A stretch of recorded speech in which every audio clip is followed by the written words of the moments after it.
ప్రయత్నంలో మాత్రమే చెప్పానంతే నేను అంతవరకు. కాబట్టి కరాంగుళి నఖోత్పన్న నారాయణ దశాకృతి, ఇందులో ఒక్కొక్క అవతారానికి ఒక్కొక్క శ్లోకం ఉంటుంది. ఆ శ్లోకంలో చెప్పినట్టుగా మీరు ముద్ర పట్టి ధ్యానం చేయగలిగితే ఆ రూపము యొక్క అనుగ్రహం మీకు ప్రసరింపబడుతుంది.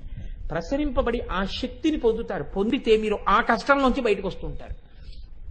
అంతకన్నా మళ్ళీ చెప్తున్నాను, తేలిక మార్గం అస్తమానం కష్టం లెక్కెట్టుకోవడం, ఈ ముద్రలు పట్టుకుంటూ ఉండడం, ధ్యానాలు చేస్తూ ఉండడం కన్నా హాయిగా మళ్ళీ పోలియో రాకూడదంటే వ్యాక్సిన్ చేసుకుంటే అయిపోయా, రోగనిరోధక టీకా రోజు ఈ నామని చెప్పుకుని అమ్మవారి పాదాలు అట్టుకుంటే ముద్రలే పట్టక్కర్లేదు కదండి. కాబట్టి కరాంగుళి నఖోత్పన్న నారాయణ దశాకృతి.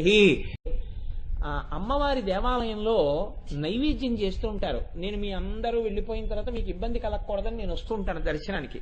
ఎందుకంటే నేను ముందు వచ్చి అక్కడ నిలబడితే మీ అందరు ఇబ్బంది పడాలని, మీరు వెళ్ళిపోయాక నేను ఎడుతుంటాను. అప్పుడు నైవేద్యం చేస్తారు. నైవేద్యం చేసినప్పుడు మనలా ఉద్ధరిణితోటో పువ్వుతోటో ప్రాణాయి స్వాహ అన్నారు, ధేను సురభి అని ముద్రలు పడతారు. ఆ ముద్ర పట్టినప్పుడు ఆ ముద్రని ఆ మంత్రంతో ఆ శ్లోకంతో మీరు పట్టారనుకోండి, అలా పట్టి మీరు ఒక్క నిమిషం ఆ ధ్యాన శ్లోకంతో నిలబడితే ఏమవుతుందంటే ఆ అనుగ్రహం మీలోకి వస్తుంది. అలా చేతులతో ముద్ర పట్టగలిగినటువంటి శక్తిని క్రియాశక్తి అంటారు. అంటే అలా పట్టాలి అంటే చేతులు అలా కదలాలి. ఇలా కదలాలి అంటే మీకు ఆ శ్లోకం తెలియాలి. శ్లోకం తెలియాలి అంటే దాన్ని అర్థం చేసుకునే శక్తి మనసుకు ఉండాలి. మనసు అర్థం చేసుకుని ఇలా పట్టు అని చేతులకి చెప్తే ఆ చేతులకి అలా పట్టగలిగినటువంటి శక్తి ఉండాలి. అలా పట్టి మీరు ఏ మూర్తి ఉపకారం వల్ల మీరు అటువంటి శక్తిని పొందాలని అనుకుంటున్నారో ఆ మూర్తి ధ్యానం చేస్తే మీకు దాని వలన ఆ శక్తి ప్రచోదనం అవుతుంది.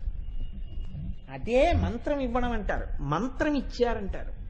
పెద్దల దగ్గర శక్తి ఉంటుంది. మీ బలహీనత ఏదో కనపడతారు. మీరు డాక్టర్ గారి దగ్గరికి వెళ్ళారనుకోండి, ఏం చేస్తారండి? మిమ్మల్ని అడుగుతారు, ఏమిటండి ఇబ్బంది అని అడుగుతారు. మీరేదో చెప్తారు. డాక్టర్ గారు ఏం పూర్తిగా నమ్మేస్తారు అనుకోకండి. ఎందుచేత అంటే మనకి చెప్పడం రాదు మన జబ్బు గురించి. మనం అనవసర భయంతో అక్కర్లేనివి కూడా చెప్పేస్తాం. ఆయన అలా అని నువ్వు ఎక్కువ మాట్లాడుతున్నావని అనరు. ఆయన విని ఏం చేస్తారంటే అలా పడుకోండి అంటారు. అంటే మనం వెళ్ళి అలా పడుకుంటాం. పడుకున్న తర్వాత ఆ చొక్కా బనీను కూడా నేనే తీయలేను కదా, కాస్త పైకి తీ అంటారు. తీస్తే పాప ఉదారులు అయితే వాళ్లే తీస్తారు. తీసి ఇప్పుడు ఇక్కడ నొప్పా ఇక్కడ నొప్పా ఇక్కడ నొప్పా అని నొక్కుతారు. వీడికేం తెలుసు, పొట్ట నొప్పి అంటాడు. ఇక్కడ నొప్పా అంటే ఇప్పుడు వాడు ఖచ్చితంగా గుర్తుపెట్ట, అక్కడేనండి, అబ్బో అక్కడ గట్టిగా నొక్కకండి అంటాడు. ఎన్నాళ్ళ నుంచి అంటారు? ఒక 5-6 రోజుల నుంచి. ఏమైనా తగిలిందా ఇక్కడ గుర్తు తెచ్చుకో అంటారు. ఏం లేదండి అంటాడు ముందు. గుర్తొచ్చిందండి, ఓ రోజు ఆఫీసులో తొందరగా పెడుతుంటే టేబుల్ చివర పొడుచుకుందండి అంటారు. అని రా అని వెళ్ళి కూర్చుని ఎక్స్రే తీయించుకురా అంటారు. ఇప్పుడు అందులో స్పష్టంగా తెలుస్తుంది. దాన్ని బట్టి మందిస్తారు కదండి. ఈ ప్రక్రియ మీ అందరు అనుభవించిందే. నేను ఒక్కడనే అనుభవించినట్టు చెప్తుంటాను కానీ మీరేం తెలియనట్టు వింటారు. మీకు అందరికీ తెలుసు ఇవన్నీ. కాబట్టి మీరిచ్చిన దాంతో తన ప్రజ్ఞతో డాక్టర్ గారు అసలు సమస్య కనిపెట్టి మీకు మందిస్తారు. ఇప్పుడు ఈ మందులో ఏముంది, నాలో ఏముంది, ఇది వెళ్ళి దీని మీద ఎలా పనిచేస్తుంది అంటే, నోరు ముయ్యి, నువ్వు ఎంబీబీఎస్ చదువుకోవాలి వెళ్ళంటారు. మీరు వేసుకోవడమే విశ్వాసంతో. అలాగే విశ్వాసము ప్రాతిపదికగా మంత్రాన్ని పట్టుకుంటే ఆ దోషాన్ని తీసేస్తుంది. మననాత్ త్రాయితే ఇది మంత్ర. చంద్రశేఖరేంద్ర భారతీ స్వామి వారు ఓసారి పర్యటన చేస్తున్నారు. పర్యటన చేస్తుంటే ఒక కోర్టులో పనిచేసేవాడు ఓ ఉద్యోగి. అతనికి వాచాలత్వం ఎక్కువ, పాపం కష్టపడి పనిచేసేవాడు. కానీ ఎవరైనా ఆఫీసర్ గారు వస్తే ఎక్కువ మాట్లాడేసేవాడు. ఎక్కువ మాట్లాడేయడంలో ఒకసారి ఏమైందంటే ఇతను ఎక్కువ మాట్లాడుతుంటాడని అసహ్యం వేసేది. ఏదో వాట్ ఈస్ దిస్ రిజిస్టర్ అని అడిగారు అనుకోండి, this register contains this and that information అని మీరు చెప్తే సరిపోతుంది. ఇదండి ఇది అని ఇంకో 12 ఉన్నాయి, ఇవన్నీ కూడా చూపిస్తున్నాను అనుకోండి, అసహ్యం వేస్తున్నాయి. మీకు తెలుసా అండి ఇందులో ఇది ఎలా రాస్తారో అని మీరు అడిగారు అనుకోండి, ఆయన్ని వీడిని సస్పెండ్ చేయండి అంటారు. అలాగే సస్పెండ్ చేశారు ఆ ఉద్యోగిని. అందుకే అస్తమానం కష్టాలు వెళ్ళి చెప్పనూకూడదు. ఆధ్యాత్మిక జీవనంలో ఉన్న వాళ్ళకి అస్తమానం అదే పనిగా సలహాలు చెప్పకూడదు గురువులు. కాబట్టి ఇప్పుడు అమ్మవారు మనకు ఒక గొప్ప బహుమానం చేస్తోంది. ఏమిటో తెలుసా అండి ఆ బహుమానం? నీకు ముద్రలు పట్టే శ్లోకాలు కొన్ని ఉన్నాయి. కొన్ని కష్టములకు విరుగుడిగా ఆ శ్లోకములను చదివి ఆ ముద్ర పట్టడం నీకొస్తే ఒక్కొక్క రకమైనటువంటి ఇబ్బందిలోంచి నేను బయట పడలేకపోతున్నాను అనుకుంటే ఆ శ్లోకంతో ఆ ముద్ర కాని పడితే అమ్మవారి అనుగ్రహంతో ఆ ముద్ర నువ్వు పట్టగలిగితే, పట్టడం అన్నది క్రియాశక్తి కదండి, కదలడం. పట్టి నువ్వు ఆ ధ్యాన శ్లోకం చదువుతూ కూర్చుంటే నీ యందు ఏ ముద్ర పట్టావో ఆ శక్తి కదులుతుంది. అంటే నేను ప్రయోజనము ఇలాంటివి చెప్పడం నాకంత పెద్ద ఇష్టం ఉండే విషయం కాదు, కానీ ఇంతవరకు వచ్చాను కాబట్టి మీతో ఒక విషయం మనవి చేస్తాను. దక్షిణహస్తం చోర్ధ్వముఖం వామహస్త మధోముఖం అంగుల్యగ్రం తు సంయుక్తం ముద్రావరాహ సన్నిక.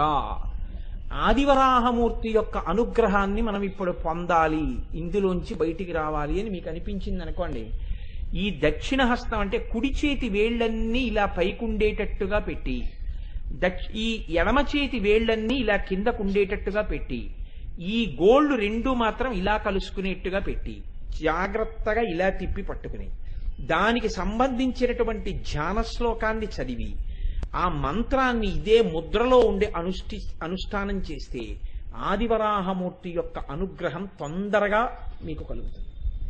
కానీ ముద్ర ఒక్కటి పడితే సరిపోదు, ముద్రతో పాటుగా ఆ మంత్రం తెలిసి ఉండాలి, దాన్ని సమన్వయం చేసుకోవడం వచ్చి ఉండాలి. ఇది అయిపోయిన తర్వాత నాకు ఫోన్ చేసో మా ఇంటికి వచ్చో ఈ ముద్రలు నేర్పమని శ్లోకాలు చెప్పమని మాత్రం నన్ను అడగండి. ఎందుకు? ఇవన్నీ అమ్మవారి యొక్క వేళ్ళయి ఉన్నప్పుడు మీరు అమ్మవారి పాదాలు అట్టుకుంటే మీకు వస్తుందిగా, మీరు మళ్ళీ ధ్యాన శ్లోకాలు మీకు ఎందుకు అసలు? ఇవన్నీ ఎక్కడున్నాయి?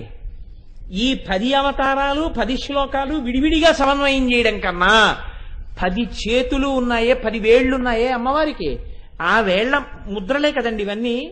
అవన్నీ మీకు అనుగ్రహం ఆడు పాదాలు పట్టుకుంటే సరిపోతాయి. కాబట్టి లలితా సహస్రం ఈ నామమే చాలు మీకు, ఇంకా మళ్ళీ అవన్నీ ఎందుకు? కానీ ఒక రహస్యాన్ని చెప్పడం అంటే మీకు అందించే ప్రయత్నంలో మాత్రమే చెప్పానంతే నేను అంతవరకు. కాబట్టి కరాంగుళి నఖోత్పన్న నారాయణ దశాకృతి, ఇందులో ఒక్కొక్క అవతారానికి ఒక్కొక్క శ్లోకం ఉంటుంది. ఆ శ్లోకంలో చెప్పినట్టుగా మీరు ముద్ర పట్టి ధ్యానం చేయగలిగితే ఆ రూపము యొక్క అనుగ్రహం మీకు ప్రసరింపబడుతుంది. ప్రసరింపబడి ఆ శక్తిని పొందుతారు. పొందితే మీరు ఆ కష్టంలోంచి బయటకు వస్తుంటారు. అంతకన్నా మళ్ళీ చెప్తున్నాను, తేలిక మార్గం అస్తమానం కష్టం లెక్కెట్టుకోవడం, ఈ ముద్రలు పట్టుకుంటూ ఉండడం, ధ్యానాలు చేస్తూ ఉండడం కన్నా హాయిగా మళ్ళీ పోలియో రాకూడదంటే వ్యాక్సిన్ వేయించేసుకుంటే అయిపోయా, రోగనిరోధక టీకా, రోజు ఈ నామం చెప్పుకుని అమ్మవారి పాదాలు అట్టుకుంటే ముద్రలే పట్టక్కర్లేదు కదండి. కాబట్టి కరాంగుళి నఖోత్పన్న నారాయణ దశాకృతి. ఇది మహర్షి ఎంత అందంగా విశదీకరిస్తారో చూడండి. ఈ మాటలు చెప్పిన తరువాత తల్లి ఆ అక్షతలు తీసి రామచంద్రమూర్తి యొక్క శిరస్సు మీద ఉంచి ఒక్కసారి ఆశీర్వచనం చేసింది.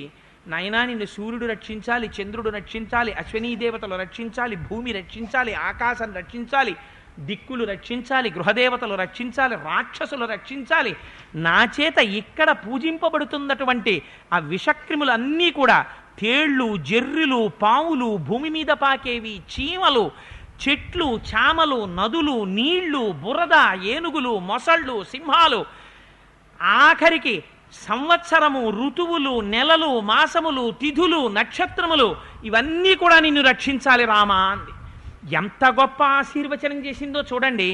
అసలు నిజంగా అయోధ్యకాండలో అయోధ్యలో ఆ కౌసల్యాదేవి ఆశీర్వచనం చేసినటువంటి 25వ సర్గని ప్రతిరోజు ఇంట్లో ఆడవాళ్ళు ఇంట్లో బిడ్డలు స్కూల్కి ఎడుతున్నప్పుడు అప్పుడు ఒక్కసారి మనస్సులో తలుచుకుని, పిల్లలకి ఆశీర్వచనం టైంకి చేయడం కుదరకపోయినా ఇవాళున్న రోజుల్లో వాళ్ళు పెద్ద చాకీ మూటలు పట్టుకుని 7ంటికి వెళ్ళిపోవాలి కనుక, పోని కనీసం భగవంతుడి దగ్గర కూర్చుని ఒకనాడు కౌసల్య చేసినటువంటి ఆ ఆశీర్వచనాన్ని మనస్సులో చదువుకుంటే బిడ్డలకి ఎంత అంగరక్ష అవుతుందో చూడండి.